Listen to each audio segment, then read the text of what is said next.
3 bagay po ang gusto kong tandaan niyo at matutunan niyo. Una, always be thankful. Always be full of gratitude. Magpasalamat ka araw-araw sa bendisyon at grasya na pinagkakaloob ng Diyos sa iyo.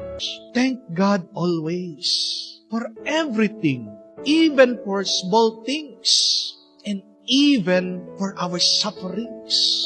Dahil na kahit na paghihirap yan sa tingin mo, kahit na sa tingin mo, masakit yan, your sufferings gives us endurance. But secondly, be humble. Be filled with humility. Matuto kang magpakumbaba. Anong sabi ng ating Panginoong Jesucristo? Those who exalt themselves will be humbled, and those who humble themselves will be exalted. More humble you become, the Lord will lift you up. The Lord will add more blessing to you. And the third and the last, share, give, be generous.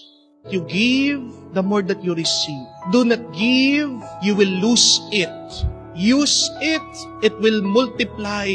Kahit na konti lang, dahil pinapatunayan mo sa Diyos, pag ikaw ay nagbibigay, na ikaw ay karapat-dapat pang makatanggap ng mas marami.